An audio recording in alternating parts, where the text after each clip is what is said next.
Assalamualaikum warahmatullahi wabarakatuh. Selamat datang di channel Efik Jurnal Rajat. Baik rekan-rekan semua, update outlook 1 minggu ke depan dari segi pair forex ya. Diperuntukkan nanti tanggal 3 sampai dengan tanggal 7 Maret 2025. Dan untuk gold, Bitcoin, indeks dolar itu sudah saya upload di video yang sebelumnya ya. Nanti bisa dicek sendiri. Sebelum masuk ke teknikalnya, rekomendasi broker kalau dari saya ada FBS, dua jenis akun, Sen dan Standard ya. Tentunya untuk akun Sen ini lebih cocok untuk menekan risiko yang lebih minim, di mana $1 standar itu kalau misalkan dikonvert di akun Sen itu menjadi $100 Sen ya. Diimbangi dengan konsep money management dengan baik dan benar juga, hindari full lot, full layer, full margin, sebisa mungkin dihindari, tentunya risiko bisa ditekan semakin kecil lagi ya. Kelebihannya dari EBS ini, dari pairnya, forex mayor ataupun minor, Nasdaq, oil, gold, ataupun crypto itu semuanya tersedia. Deposit ataupun withdrawnya cepat, hitungan menit, kemudian eksekusinya pun ini yang paling penting ya. Meskipun volatility tinggi, kita masih bisa tetap masuk ataupun keluar posisi itu dengan mudah ya. Khusus untuk akun Sen, linknya ada di kolom deskripsi, nanti silahkan dicek sendiri ya. Selanjutnya untuk outlook 1 minggu ke depan ini dimulai dari GBP USD. Kita lihatin dulu dari segi time frame weekly-nya. Jadi untuk minggu yang kemarin itu penurunannya itu kuat banget dan tekanan daripada seller ini sudah kelihatan ya. Misalkan untuk level area SRP-nya saya tarik dari low sampai dengan high-nya kurang lebih sebagai batasan pantau over. Resisten 3 dan resisten 4 itu jatuhnya di kisaran 1.2845 sampai dengan 1.2884 atau zona yang saya blok biru.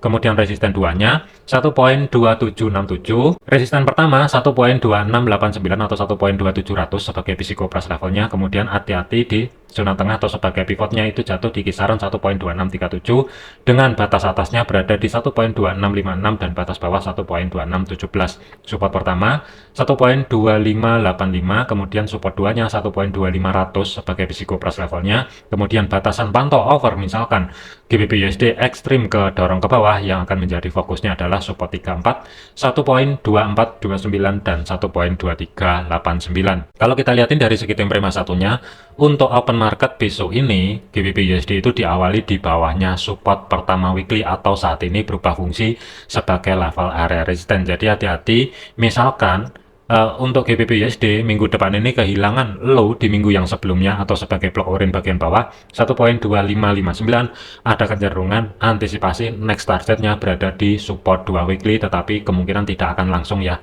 Zona minor bagian bawah ini yang mesti diwaspadai, bisa aja akan ada sedikit pentalan sebelum melanjutkan perjalanan ke bawah ya. Zona yang saya blok merah sebagai level area minor ini yang mesti diantisipasi, ada harga 1.25400 sampai dengan 1.2526 terlebih dahulu. Hati-hati untuk zona tengah atau sebagai pivotnya 1.2636, 1.2637. Jadi untuk kunci 1 minggu ke depan ini GBP USD bisa dikatakan akan melanjutkan perjalanan uptrend, misalkan daily close-nya mampu tutup di 1.2656. Tetapi selama daily close-nya masih belum mampu tutup di atas level area tersebut, saya lebih prefer sebenarnya wait and see untuk cari ancang-ancang setup sell khusus untuk swing 1 minggu ke depan ya. Cuman untuk day trade-nya ya tidak menutup kemungkinan nanti di level-level area SRP penting ini misalkan ada reaksi harga, ya tidak menutup kemungkinan akan ada buy ataupun sell kembali ya. Jadi kesimpulannya untuk GBP USD fokus 1 minggu ke depan, meskipun ada level area 1.2767 sebagai resisten kedua, sementara saya tidak antisipasi ke sana dulu. Kalaupun ada kenaikan secara ekstrim, saya lebih prefer zona pantau sementara bagian atas maksimumnya di antara 1.2689 sampai dengan 1.2715 atau zona yang saya blok biru bagian atas ya. Tetapi untuk swing sell-nya mungkin saya akan ngeliatin misalkan ada kesempatan kedorong ke zona tengah sebagai pivot, selama daily close-nya tidak mampu tutup di atas level area tersebut, tinggal tunggu konfirmasi pembalikan arah. Planning swing-nya adalah cari ancang-ancang setup sell. Tetapi kalau misalkan besok ini harga mampu maintain kembali di atasnya 1.2585, ya tidak menutup kemungkinan day trade-nya akan ada buy terlebih dahulu, tetapi ring-nya pun terbatas. Hati-hati di 1.2617. Untuk planning swing sell-nya sementara saya taruh dulu di zona tengah atau sebagai pivot. Setelah terjadi konfirmasi pembalikan arah yang valid, baru planning sell ini akan aktif ya. Dan dari segi jarak untuk stop loss-nya lebih ideal adalah di antara 35 sampai dengan 40 pip, misalkan dapat di zona tengah atau sebagai pivot. Tetapi kalau misalkan dapatnya di batas bawah pivot, ya tentunya jarak untuk stop loss ini agak sedikit lebar, ruang gerak sekitar 50 pip, yang mana yang valid di antara dua titik entry 1.2617 sampai dengan 1.2637, tergantung kondisi market besok ini. Konfirmasi pembalikan arah ada di mana nanti kita akan cek lebih lanjut. Cuman kalau misalkan dapat di zona tengah sebagai TP pertama, saya lebih prepare level area minor bagian bawah 1.25400-an, ruang gerak sekitar 75 pip, maksimum sementara adalah di support kedua weekly, ruang gerak sekitar 110 pip. Tetapi kalau misalkan untuk GBP USD gagal bergerak ke atas dan dia membentuk history low di minggu yang sebelumnya atau break di history low minggu yang sebelumnya, ranknya pun terbatas kalau misalkan buru-buru masuk sell ya, karena untuk level area minor ini yang mesti dihati-hati untuk besok ini. Untuk planning lanjutan, misalkan ini nanti tidak valid, akan saya update di video lanjutan ya. Jadi untuk GBP USD kesimpulannya, zona pantau bagian atas 1.2689 sampai dengan 1.2715, hati-hati di zona tengah atau sebagai pivotnya ada 3 level area yang mesti diwaspadai. Kunci uptrendnya berada di 1.2656, selama harga masih belum mampu bergerak di atas level area tersebut, saya lebih prepare khusus untuk swingnya adalah cari ancang-ancang setup sell. Dan support pertama yang saat ini resisten berada di 1.2585. Batasan pantau over bagian bawah memang ada level area support 3 dan support 4 yang jatuh di 1.2429 sampai dengan 1.2389, tetapi saya belum antisipasi ke sana dulu. Saya lebih prepare mantau di 1.2507 terlebih dahulu. Kemudian untuk Euro USD, untuk level area SRP-nya dari segi Euro USD ini sudah saya tarik, di mana ada batasan pantau over resisten 3 dan 4 itu di 1.0668 sampai dengan 1.0710, tetapi saya tidak antisipasi ke sana. Resisten 2 pun saya masih belum antisipasi. Ada kecenderungan kalau kita lihatin dari segi time frame 4-nya Euro USD ini bisa aja besok ini langsung membuat drop menuju support 2 weekly, itu juga bisa terjadi. Kemudian kalaupun misalkan ekstrim kedorong balik ke atas kembali, mengingat ini juga ada tanda-tanda sideways, saya lebih prepare batasan pantau over bagian atas untuk 1 minggu ke depan ini adalah di zona yang saya blok hijau 1.0500 sampai dengan history high di minggu yang sebelumnya 1.0528. Zona tengah atau sebagai pivotnya berada di 1.0443 dengan batas atasnya, hati-hati di kiri juga banyak reaksi ketika menyentuh level area tersebut 1.0464 ya. Jadi kunci kenaikannya lebih lanjut Euro USD, misalkan harga mampu maintain di atasnya 1.0464 baru ada potensi arah resisten 2, tetapi selama level tersebut bertahan, waspadai potensial arah bawah atau support ya. Kemudian history low di minggu yang sebelumnya ini kan berada di 1.0359, kemudian support 2-nya 0.0303 di kiri. Di sini juga ada zona demand ya bagian bawah, jadi waspadai. Saya lebih prepare untuk Euro USD ini dikarenakan open market besok ini berada di bawahnya support yang saat ini resisten. Saya akan menunggu dulu reaksinya. Yang pertama adalah di history low minggu yang sebelumnya, seperti apa pola pembentukannya lebih lanjut. Misalkan memungkinkan untuk cari ancang-ancang setup sell ya, saya akan menunggu minimal H4-nya tutup di bawah level area tersebut, baru nanti dari segi time frame H1 ke bawah cari koreksinya dari segi time frame kecil sedekat mungkin, cari sell-nya itu di bawahnya support pertama weekly yang saat ini resisten dengan target terdekatnya berada di 1.0303 ya. Tetapi ada 2 pending sebenarnya untuk Euro USD minggu ini. Keduanya khusus untuk swingnya saya lebih prepare sell, tapi saya akan pantau setup. Yang pertama akan saya tunggu mampu atau tidak Euro USD ini bergerak ke atas, dan sebagai level kuncinya 1.0464 ini aman. Misalkan daily close tidak mampu tutup di atas level area tersebut, tinggal tunggu konfirmasi pembalikan arah, harga bergerak di bawahnya pivot, baru referensi sell yang pertama akan aktif dengan cara untuk stop loss-nya ruang gerak sekitar 45 pip. Tetapi dari segi TP-nya saya lebih prepare ruang gerak sekitar 130-an pip. Kemudian TP2-nya misalkan level area SRP saya pecah, itu zona minor bagian bawah antara support 2 sampai dengan support 3 itu jatuhnya di 1.0271 sampai dengan 1.02.500-an atau zona yang saya blok merah ya. Jadi ini potensial TP2 maksimum misalkan dapat harga di atas sekitar 175 pipan lah kurang lebih. Tetapi kalau misalkan untuk besok ini dia langsung mampu break low dan koreksinya misalkan dari segi time frame kecilnya gagal maintain di atasnya 1.0387 ya, tentunya planning sell-nya tidak menutup kemungkinan akan berada di bawahnya support ya. Jadi mana yang valid tergantung kondisi market besok ini, tetapi saya lebih prepare khusus swing Euro USD 1 minggu ke depan, ancang-ancangnya adalah cari setup sell. Untuk day trade-nya ya tidak menutup kemungkinan akan ada buy, juga bisa terjadi tergantung nanti sentuhan pertama di level-level area SRP penting ini apakah ada reaksi atau enggak, nanti silahkan dicek sendiri ya. Kemudian untuk AUD USD Kita lihatin dulu dari segi time frame 4-nya. Untuk AUD/USD batasan pantau over resisten 2 ke atas, sementara saya skip dulu karena untuk AUD/USD ini ekstrim kedorong ke bawah. Tetapi kalaupun misalkan ada kenaikan, kemungkinan tidak jauh-jauh untuk minggu depan ini di antara resisten pertama weekly 0.6358, ya ini batasan pantau over saya untuk antisipasi AUD/USD misalkan dia bergerak ke atas secara ekstrim. Cuman sih kemungkinannya masih minim.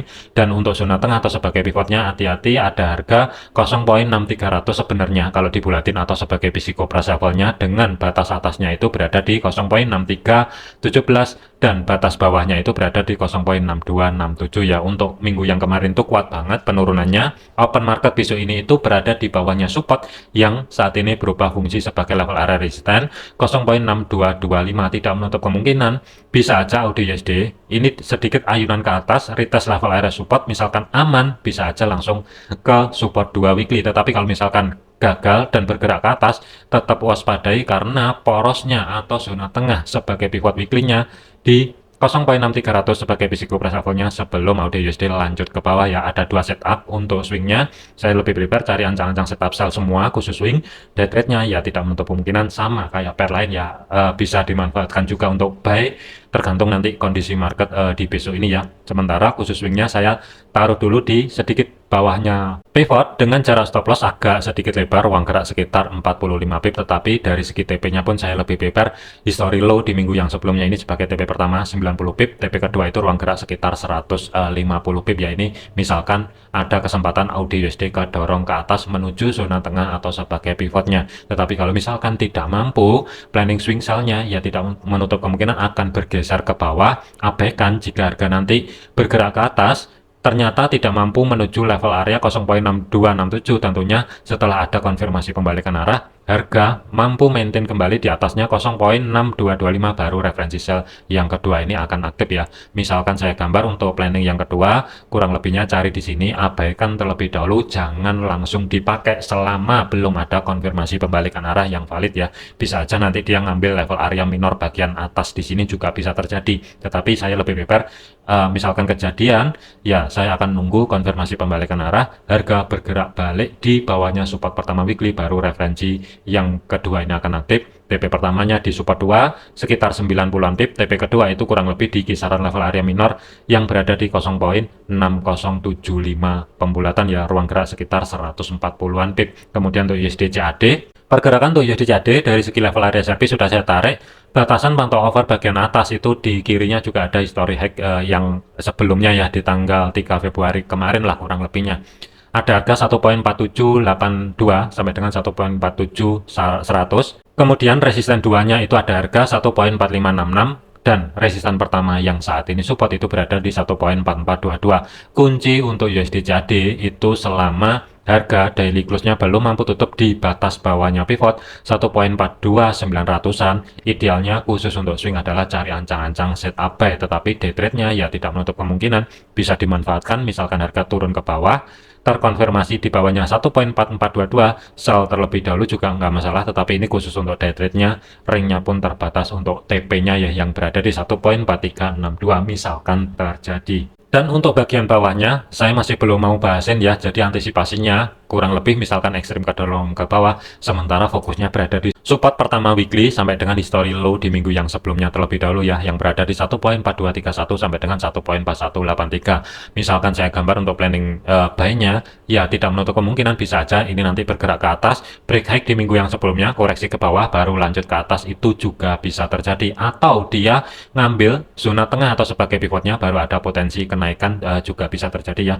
Untuk planning yang pertama saya lebih nyari di area zona tengah atau sebagai pivot dengan kunci bagian bawah selama daily close-nya itu masih belum mampu tutup di bawah level area tersebut. Saya lebih prepare cari ancang-ancang setup buy. Dari sekitar stop loss-nya ini agak lebar, ruang gerak sekitar 70 pip, tetapi dari segi TP-nya saya lebih prepare TP di history high minggu yang sebelumnya, ruang gerak sekitar 130 pip, TP kedua maksimum sedikit berada di bawahnya resisten kedua weekly. Tetapi kalau misalkan untuk USD CAD tidak mau koreksi menuju zona tengah atau sebagai pivotnya, untuk setup atau planning yang kedua ini misalkan saya gambar ya, nanti pantau aja di level area minor di antara batas atas pivot sampai dengan resisten pertama yang saat ini support. Kurang lebih level minornya itu jatuh di zona yang saya blok merah di sini ya, selama nanti hari Senin ataupun hari Selasa misalkan ada terkoreksi ke bawah selama blok merah bagian bawah 1.4385 ini aman, tinggal tunggu konfirmasi pembalikan arah. Planning masih tetap cari ancang-ancang setup buy. Kalau misalkan saya gambar dari segi jarak untuk stop lossnya ruang gerak sekitar 35, maksimum adalah 40-an pip, dan dari segi targetnya saya lebih prepare nargetin kurang lebih di level area minor bagian atas 1.45200, ruang gerak sekitar 116 pip, TP maksimum sedikit berada di bawahnya resisten kedua weekly, ruang gerak sekitar 150 pip ya. Kemudian untuk USD Swiss kita lihatin dulu dari segi time frame H4-nya. Untuk pergerakan minggu kemarin itu juga kuat banget kenaikannya.